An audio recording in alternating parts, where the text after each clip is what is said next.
Business Built by Faith podcast shares powerful testimonies and biblical strategies for entrepreneurs who want to put their faith into action and turn purpose into profit. Because faith without movement is just potential. It's time to put your faith in motion. Now let's build.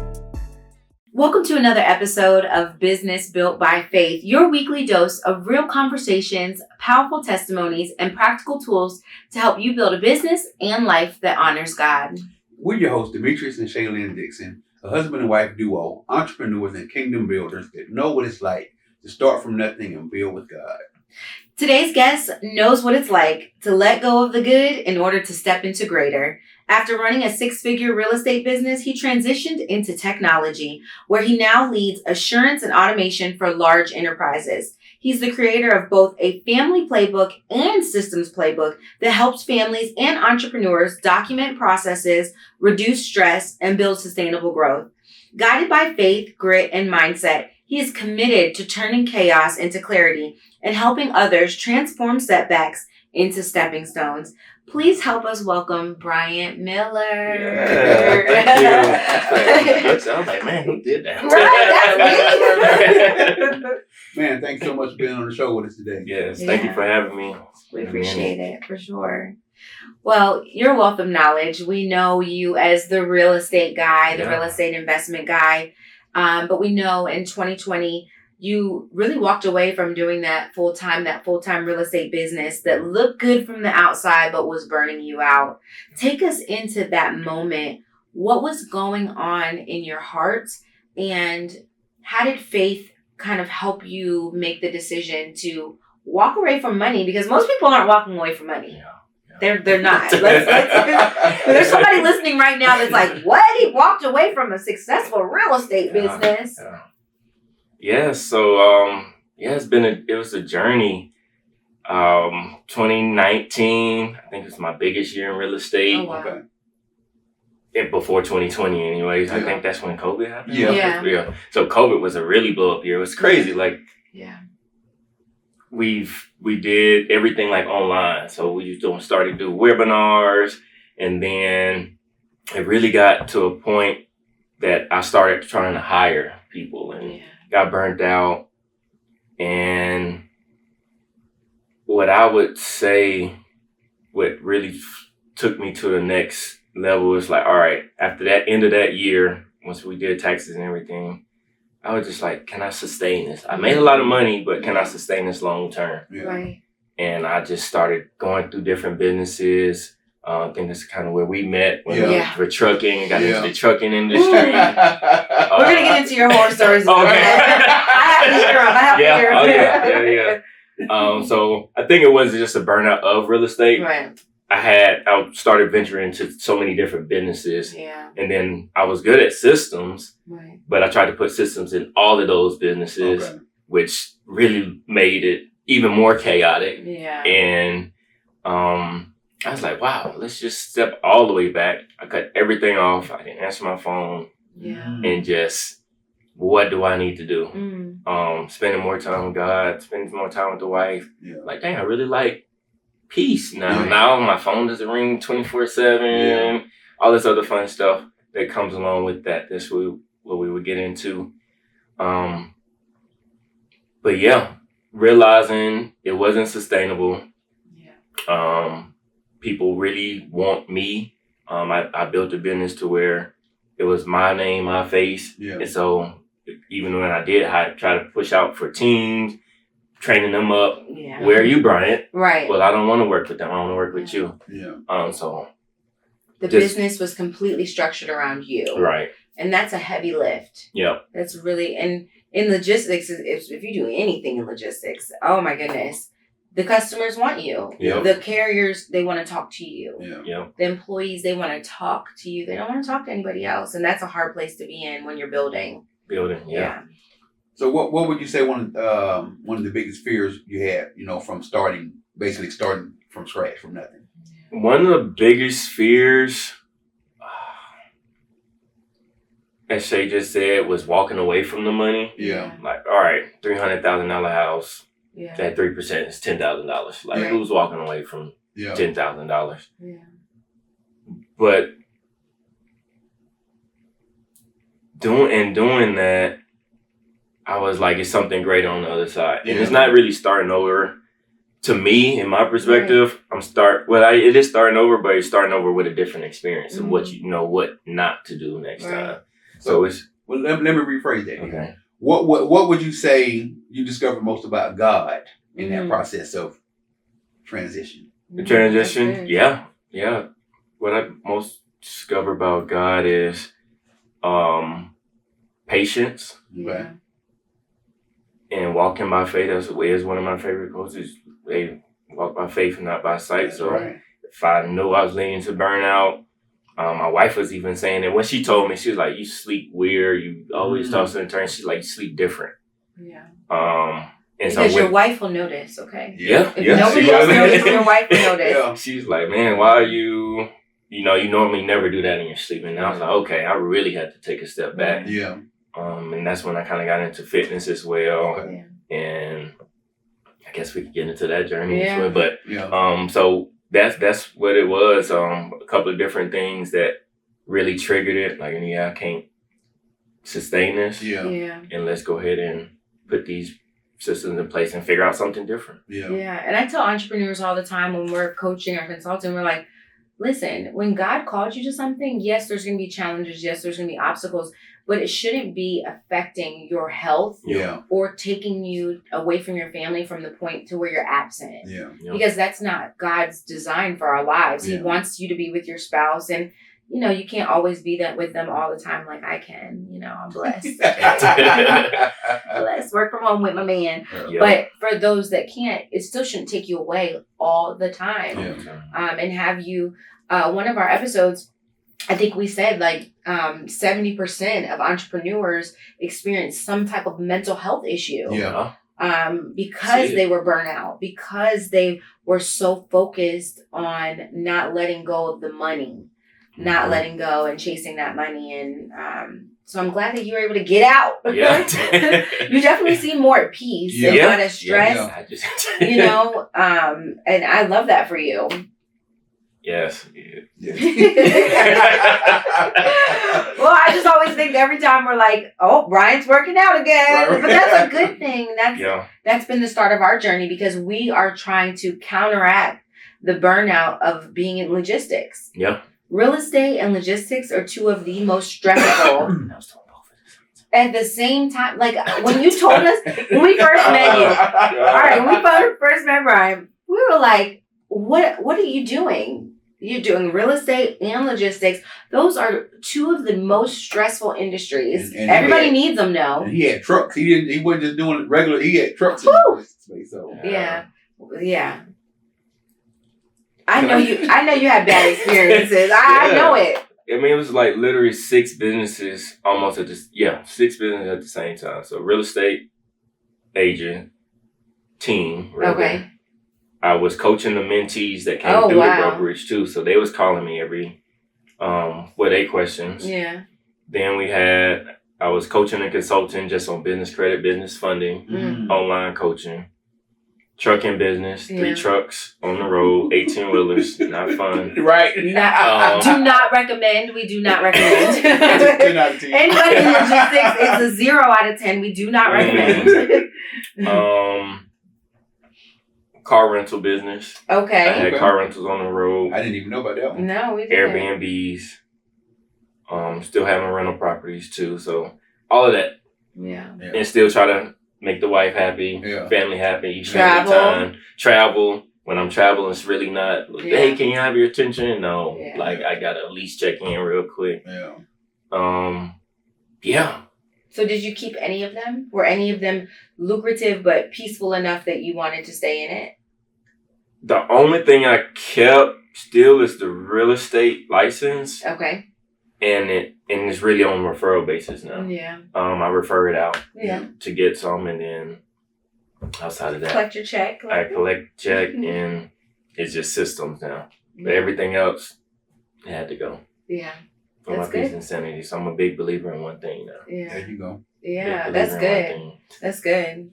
Well, people often think that success comes from hustling.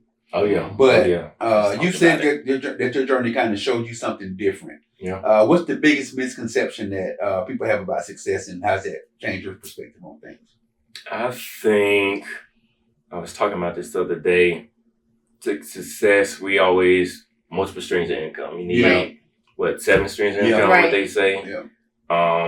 And so I went down there. I'm like, Yeah. we get 7 streams of income. Right. Let's go ahead and do this so I can be wealthy. Yeah. Right. And 7 streams led me to 7 streams of strength. Really, like 14, you really can multiply that. Yeah. And so, reading different books and going through that experience, I'm glad I went through it kind of young. Yeah. So now, all right, I'm locked in on just this one thing. Right. And then eventually, once that's running by itself, then you step into something. If I want to do it, I think I still probably wouldn't do that unless, a CEO is in place of it and I'm completely out of it type of deal. Yeah. But it's so many things like working or putting in systems for like Fortune 100 companies. Honestly, they don't even have everything all together. They don't. But if you can look at all the different departments that they have, it's always going to be something else to do. Like one reaction or one, if you feel like you're solving a problem, it's going to create another one. Yeah. And so you're always going to have something to do within the business. That's right. It never ends. HR or compliance and IT, you got AI coming around too. Yeah. Like, it's always going to be something that you could do in one business that you can make 7 streams out of that one thing. And so that's why I think the hustle and the... AI wasn't as big back then. No. Do you think that it would have helped you more with managing all of the businesses back then? Yes and no. Because you can get caught up in a trap in AI too. That's true. With prompting, and at the end of the prompt, it's always going to ask you, well, did you want me to go ahead and do this? Yeah. So I think that's what's going to catch a lot of people now in the AI boom. Like, they're going to be in this revolving circle of what I can possibly do, what else can I do? Right. It's because it's going to let you know. Yeah. But if you don't know when to stop and then execute, you're just going to keep going like this. That's true. But it will tell you at the end. I'm like, what? You can do that for You me? can do Yes. that, I'm always like, yes, do it. Yep. Yes, please. It's right. I'm like, okay, ask me questions. Okay. Yep. So there are negatives, of course, to AI. Yep. From a automation systems standpoint, what do you feel like small business owners can leverage AI in a positive way? Leveraging AI in a positive way, I think first off is just knowing what you're going to do. Right. First, really hash that out. What's the pros? What's the cons? What setbacks I'm going to fall into? And then picking that one thing. Mm-hmm. And then from there, you can go deep into that one thing. Right.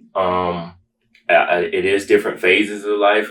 Sometimes if you're getting into the entrepreneur journey, then you're going to have all these different things you're going to do or want to see what's out there first.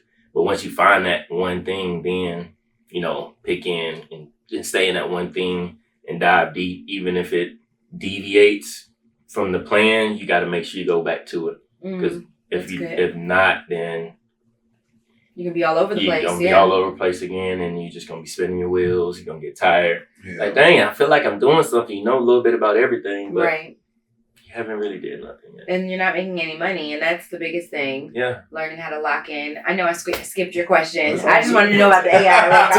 I use AI all the time. So good. Now, okay, so you created both the family playbook and a systems playbook. Yeah. Can you explain what these are and how they've helped you reduce chaos, delegate better, and create more peace? Yes, peace. That's the word, peace. Right, yeah, peace is everything. Right. So we'll start with the family playbook because I believe if you don't work on yourself first, your personal life is chaotic and your business is going to be chaotic. That's true. Because you're always going to go back to...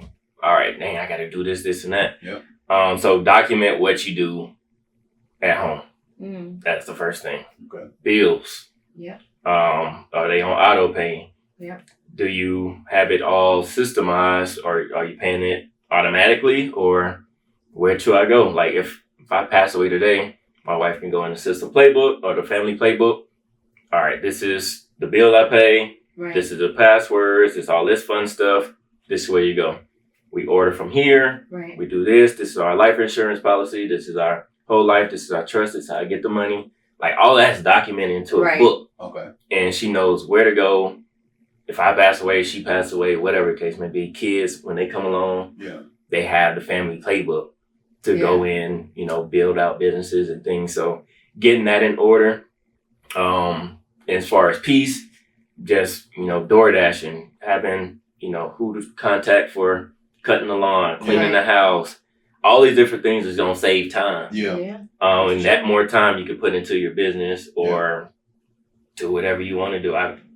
Whatever you focus on at that particular time, you can do it for that. So getting all of that in order first, and it's literally in like a project management system. Okay. So she just go in, click it. All right, this is where this is. This is this is the assets, this is our liabilities.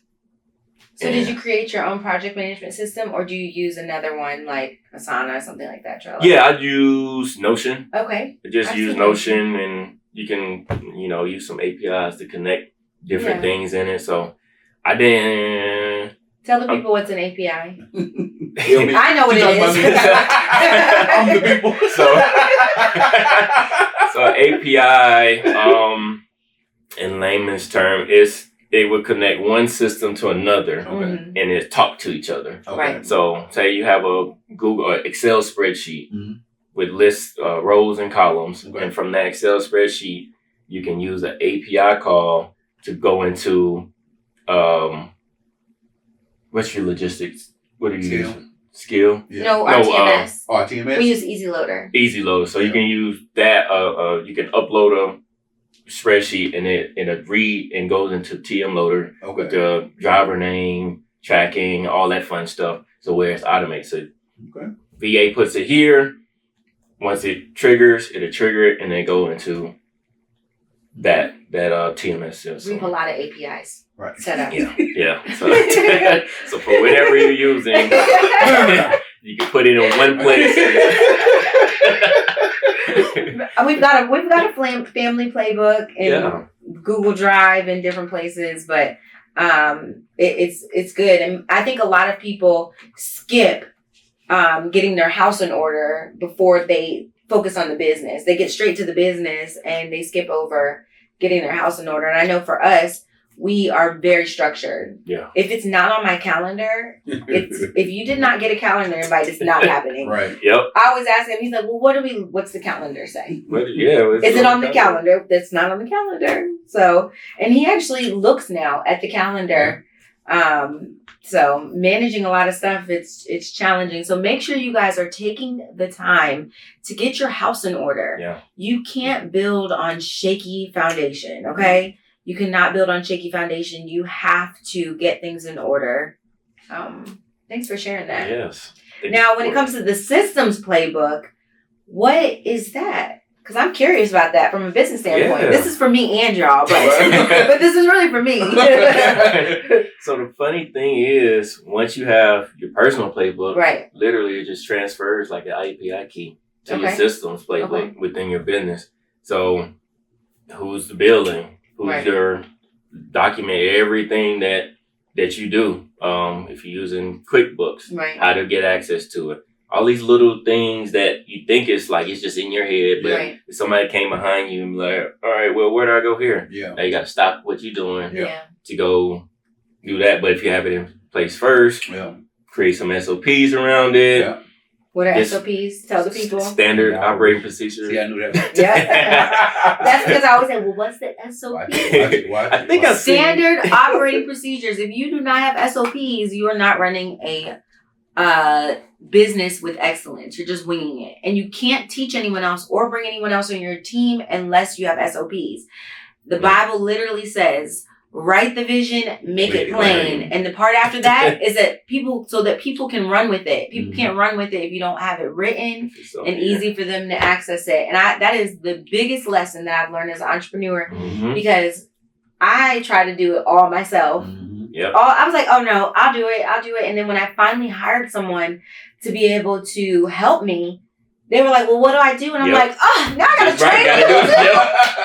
And then I spent so much time. The things that I knew how to do, I knew how to do them, but I couldn't write them down. Right. Yeah. So now I had to physically do them, screen record.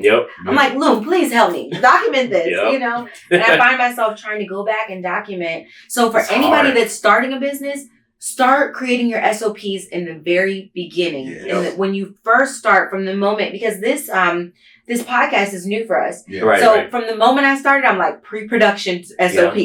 Production SOP, post-production, because I realized that I can't grow this out if I'm trying to do everything and I don't have a process that I replicate. Good burnout. Good way for burnout. Have y'all read our little book plug on the business playbook? No. Definitely got it. Is it Bryant Miller? It is the dude from Trainerly. Okay. I know what you're talking about because we had Trainerly for a while. I did his training. It's the CEO of Trainerly, so it's just his book. So. But if you had Trainerly, they have a whole little course in there. I did. We actually had it because we had agents for a while. Right. And so when you talk about burnout and all of that, that's how we were. When we first started the brokerage, we were growing like massively. And everybody's like, now you have to add agents. I'm like, okay, we have to add agents. That's what other people are doing. How do you do that now? Yeah. I'm like, I done made a whole training program. I'm training people doing all this. And I'm like, at the end, we were like, we never prayed and asked God, was that what we were supposed to do? Yeah. And I was so burnt out. I'm like, I'm training people. Time we had about, He was like, why do we have agents? So that goes back to when I said in the beginning, like every other problem is going to lead to another problem. Now you have to. So now you got to hold training on board these agents. Keep them trained up, but you still got to manage that other part of that business. Man, they don't talk about that, and they don't. And the thing that no one told us before we got, because we thought, hey, we're building a business, like this is gonna slow. When we really took off and started making more money, we're like, oh my gosh, we have to manage this money, and now we need to find somebody we can trust, and that was a whole nother thing to manage your money. And then the taxes, we were like, why are they taking so much money from us? And then somebody was like, you could buy a car and it'll offset it. I was like, what? So there's so much information out there. There's so much. And I think a lot of entrepreneurs are just trying to figure it out. Trying to figure it out. And that's the team building. The team building. You can't do everything. I feel all of that. I feel every single bit of that. What's the worst thing that you experienced when you had a logistics company? Worst thing that I experienced. Because that's what I want to know. Listen, this interview is for you all, but it's also for us. Okay. So, got in it to be passive first off. So, took my money, made it in real estate. Let's put it into some trucks. Bought some trucks cash. Actually leased one, bought a truck cash. And my business owner was supposed to rerun it. I was like, all right, I'm here. I know how to set up business, do all this stuff. I just want my money coming in. Total opposite. It got my time, money, and my energy. What I mean by that, one night I got a call. My phone goes on Do Not Disturb at 9:00, just regularly because of burnout. Got a call. Hey, truck broke down. We're in Jacksonville.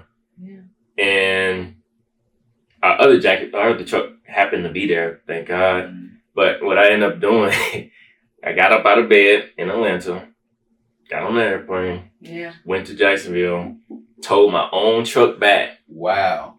And then when I got back, luckily, next morning, the front steer tire was out. It was flat in front of my driveway. $1,500. To fix the other truck, $20,000. I was like, you got don't my time, get a truck money, unless and you got energy. the money. Time, money, and energy. Got the other truck fixed, sold it. Like, business partner, I love you, but this is taking up too much time. Now, mind you, I could have setbacks. I could have definitely learned from that experience and kept pushing forward. Right. But I was in that space that, all right, is already the breaking point to keep moving. Right. But yeah, it was just like, dang, I really just did it. And I just happened to get my CDL that's another time. Not just having to get his CDL. Like, cause insurance was so high on trucking. It was like, well, if one of the owners have a CDL, you can get lower on insurance, and everything's based off in years. So you can't just go, like, if you have Progressive insurance on your car, month to month, you can cancel anytime. Right. You have a year contract with everything, truck, everything. That's how it is on the brokerage side. Everything. It's like, what if I change my mind within a year? They don't care. It's paid up. You can't get your money back. And they will come after you if and they still want their money. Yeah. Remember we signed up for DAT's TMS, $20,000. Yeah. Signed in a contract. We were paying like $1,200 paying for multiple users. Yep. We decided we want a different TMS. We're going with ITS Dispatch. It's only $99 a month. Right. They were like, okay, what's that have to do with us? But we literally still paid every single month until the contract was up. That was a learning lesson. We couldn't even use it. Mm-mm. We couldn't even use it. It was too complicated. Too complicated. Yep. I think we still, even though I cut off that part, we still owed money for the rest of the year for all these other contracts. Goodness. So she finished dispatching.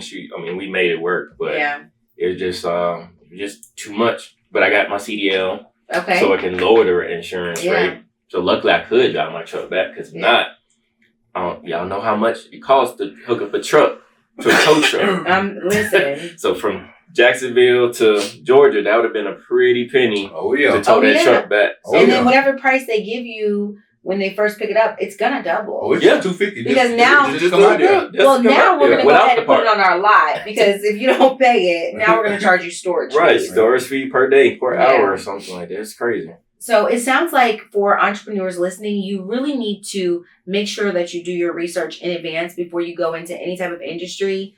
I hear people say all the time that trucking is passive or can be passive. There's nothing passive about trucking. Unless you're a silent investor. And even then, you're going to get them calls. Yeah, you're going to get some calls. Because that's basically what you started off as. Yeah. That's what I wanted you to be. Not so silent. That's what I wanted to be. And honestly, now at this point in my life too, passive, I don't think it's no such thing as passive income. You have to do something. You have to do something either on the front end. You're going to have to study it a lot to understand what you're doing. Right. So that takes time. It's not passive. And then eventually you're still going to have to do something. Manage it. You're going to have to manage the people, manage the CEO, the whatever. So I think it's I was listening to something the other day, like make active income sexy again. Yeah. And I think if we change that perspective, like we don't have to work. Yeah. Eventually it may get to a point to where semi-passive, but you would have to put so much work up in front. Right. It won't be passive the first 5 to 10 years. Yeah, let's be real. Systems and automation is work. Yeah. You have to set it up. Or or either you're going to spend your time or you're going to spend your resources. You either can pay someone to do it or you spend the time to do it yourself. One or the other. What it looks like. What it's supposed to look like. And understand it.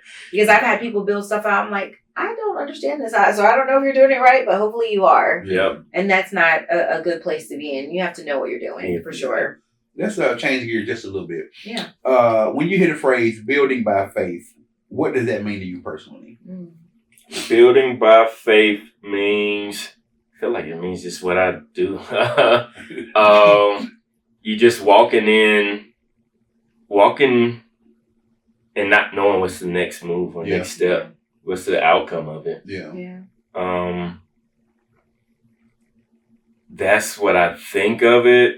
And like in perspective, you just have to get up and go without knowing what's the outcome. You can set your goals, but you're going to have roadblocks in between it. So now I'm like, all right, how fast can I fail to get this experience to go to the next level? That's kind of like somebody said the same thing. Really? Basically, almost wanting to fail just so you can learn the steps to get you have to fail. Like even if you get a coach and a mentor, which is very popular nowadays, like they can help you deviate some of the challenges and the pitfalls, but you have to go through the process to figure out your own, because they may have more resources than you. They may have more money. They may have more relationships that can get you in certain doors and stuff. But if you don't eventually go forward and fail fast, you won't ever get to it, but you won't get to it as fast, and then it's still gonna come. Yeah, that's the part of the journey I don't like. I'll be honest. I don't like the process.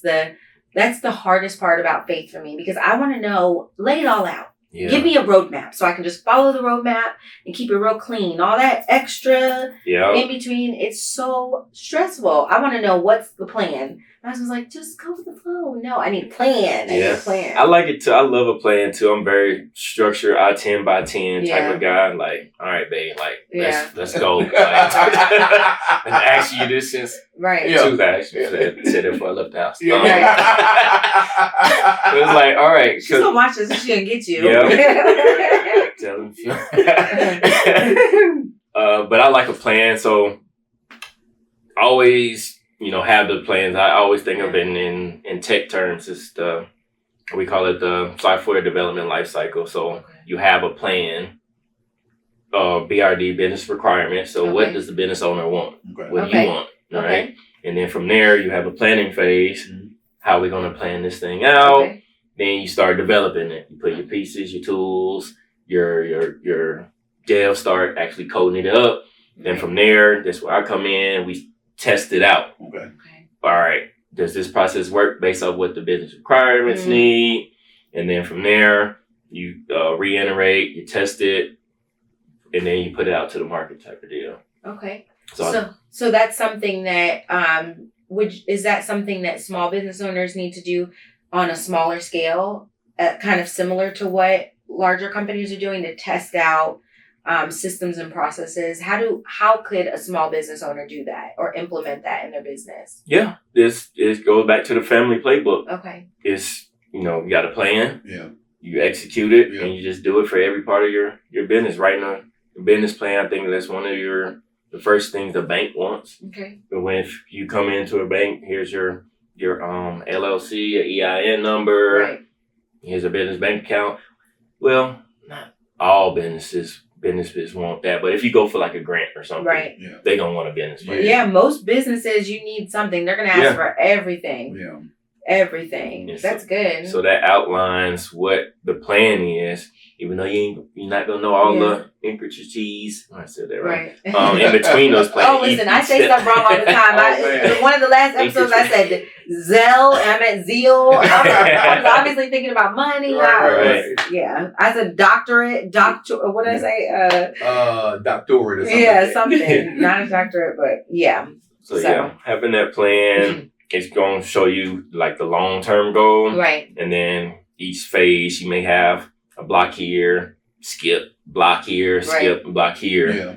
And then you're going to have to jump over some of those things. Sometimes you may fall back in. Yeah. Right. But that's where you learn that trucking. That's where I learned what not to do. Now I moved to the next thing. You heard him. Trucking is where you learn what not to do. Then this is a good conversation because we are non-asset based, and so we do have assets. Me and Demetrius are our asset. Our teams are our assets, but we don't have physical trucks. Mm-hmm. And so as we continue to grow, we're going to get trucks, and then every time I lie to you not, we have a conversation with somebody, and they talk about the horrors of having a truck. Yeah, stay with no trucks. Yeah, build your people. Put some system processes in place. Yeah. Add some AI in there. And you can run that thing to the moon. Yeah. That's what we've been doing. Buy some houses or something. Yeah. Hey, we're going to call you on that. Look. So we talked about real estate, and you went to trucking and all this stuff that happened in between there. Yep. What scripture or biblical principle has been your anchor to kind of carry you through all that stuff? Good. Probably the walk by faith and not by sight. Yeah. What you see is really great. Yeah. Walk by faith and not by sight, and really just understanding this part of the process. Yeah. Right. And glad I got out the way early. Got all them jitters out, because if I was 60 years old trying to do all this stuff, first I probably wouldn't have all the energy. Yeah. Two, it takes capital to do this. Yeah. So if I drain my retirement or my cash flow, whatever, that would suck at 60 years old when you getting ready for retirement type of deal. Yeah. And then learning, hey, now it's just one thing. Yeah. So much less peaceful. I mean, so much more peaceful. Yeah. And it's interesting. I can't wait to see I'm already in the journey, but well, we haven't seen you in a while, so for us when you came in, I was like, okay, like I can see the peace. That's right. I told him. It's in your like we can see it in your face. Yeah, good. You look younger. Yeah, and that was years ago. Yeah, it was because and then also you talk about how when you left all of that, you really spent time with your wife and you spent time with God. We saw that you were taking your health seriously. Yeah. I feel like health, your spiritual health and your physical, mental, emotional, it's all in one. It's all a part of your playbook, right? Yeah, making sure you're taking care of yourself. How have you been able to prioritize that? Just taking care of your health. Yeah, so had a scare. I think it was around that time too in 2020. Doctor, hey, your bloodline, high blood pressure and diabetes. Oh wow. Both running both sides of my family. So it's like either I continue on that legacy, which is not really a legacy, or make a change. And so I do the same.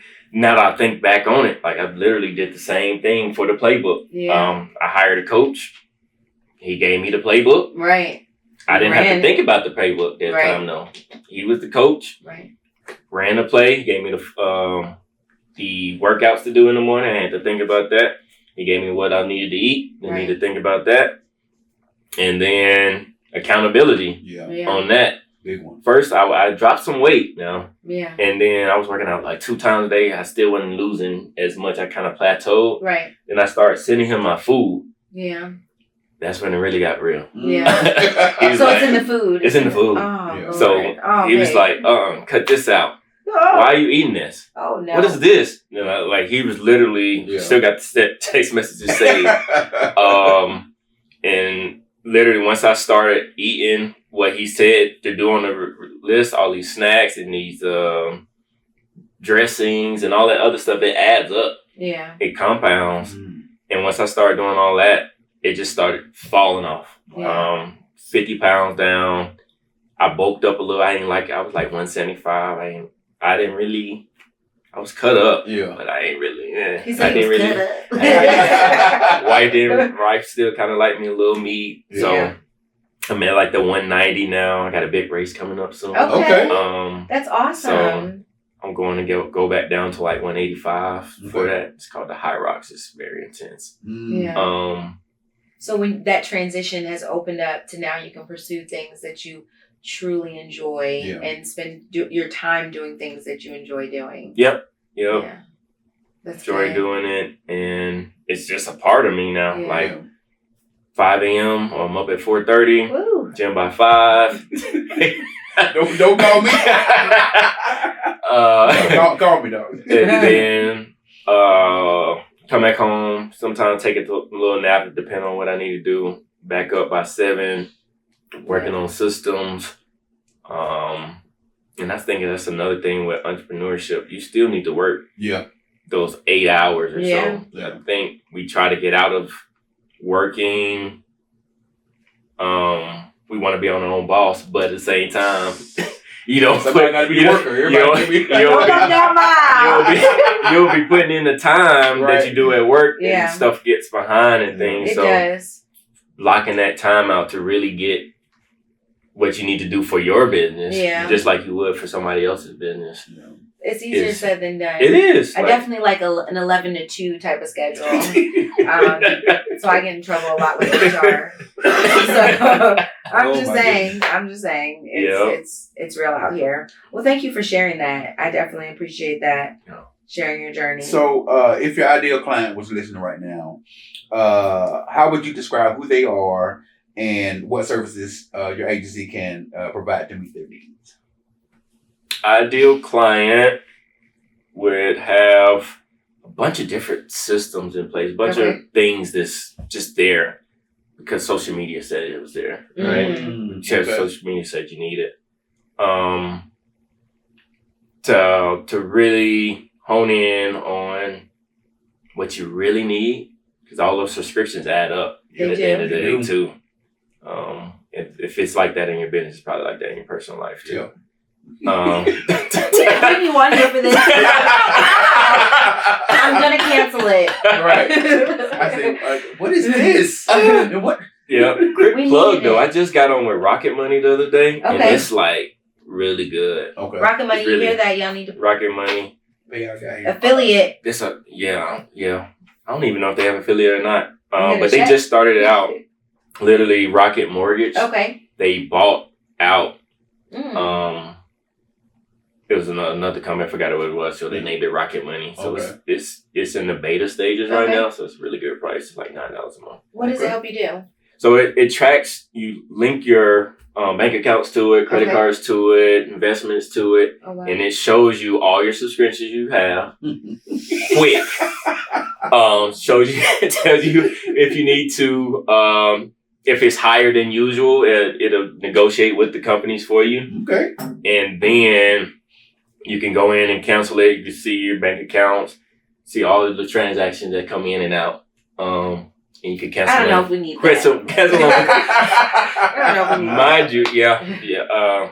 So yeah. What's the point of me hiding Amazon packages if we have something that tracks it? Yeah. But if you guys need that service for your business or home, not you, Demetrius, Rocket Money. Right. Thank you for sharing that. Real cool. So yeah, get that in order, and then start documenting, as you said. Start documenting at least one process that you do all the time, every day. Okay. Some things that you don't do every day, you don't necessarily need to document it. Okay. But document like one thing a day. Like, all right, I'm preparing for the future. Hey, I'm about to hire somebody to make a web design or go through this portal. And then pull up a Loom video and just document what you're doing and just put it away. Yeah, that's good. Put it away and then you can download. So you already said document all of your SOPs. You can pull up a Loom. It's Lume. It'll record your screen and it'll create SOPs for you. So that's a good nugget for the business owners and for your home. Yeah. Things you do for home bills. So thank you. Well, we love to close with this question. If you could sit next to any biblical figure in the Bible, except for Jesus, not Jesus, he's off limits, on a long flight, who would you choose, and what's the first thing you would ask them? I would say, I don't know the whole story, but I would say Nehemiah. Okay, that's a good one. Because of his vision, what he was a leader, and he was like an undisguised leader at that. Yeah. And then he took something and built it to where it is today. So. Yeah. Just that visionary walking by faith, not really knowing what's going to happen. Yep. But I know I need to be doing this. Yeah. And I feel like every entrepreneur needs Nehemiah's focus. Yeah. Because he was locked in. He was really fully persuaded. You could not get him to, change his mind from doing what he was called to do. And I think that's a great so person. That's my favorite one so far. Mary was good. Somebody else said Mary. Somebody said Peter. We've had all the different ones. So that's good. Thank you for sharing that. I appreciate it. Well, thank you so much for joining us today. Yes. Sharing your wisdom, sharing nuggets, man. It's been a great conversation. We got to revisit this again another day, once we get farther in business, so forth and so on. But we just appreciate you coming on with us, man, talking to us. Yes. It was definitely a powerful conversation. And I think that people needed to be reminded that doing all of the things and making a lot of money does not always equate to peace. And, money does not make everything smooth and easy. And so don't always chase that, right? Yeah. Chase your purpose, chase your passions. And I feel like that's what you're doing now. And now you have a full circle. So thank you for sharing all of that today. We appreciate it. Thank you. And thank you guys for having me. It's been awesome. It looks great. Good. Thank you. Won't he do it? So listen, if today's episode gave you clarity, gave you vision, gave you understanding, please make sure you follow us, subscribe, so you don't miss any episodes. You can always keep up what we got going on in Business Built by Faith. Yes. And make sure you like and share as well. You can visit us at businessbuiltbyfaith.com to see any of our resources, our coaching and consulting services, our devotional, and just resources and tools to help you continue to build your business and life by faith. That's right. And also on Facebook and Instagram, follow us at Business Built by Faith so you don't miss anything we have going on. Yes. Whether you're building in a season of harvest or holding on through a season of testing, remember, you are not building alone. Amen. God is walking this out with you. And we will see you here every Wednesday at 7 o'clock for another episode of Business Built by Faith. Today's episode of Business Built by Faith is brought to you by Scale Logistics, a transportation provider specializing in high-value, AOG, and time-critical shipments for aviation and distribution companies. Scale is the premier choice in ground transportation and freight management. Learn more by visiting shipwithscale.com. Business Built by Faith premieres every Wednesday at 7 p.m. Eastern on YouTube. Subscribe, turn on notifications, and share this with someone who's ready to grow in faith and business.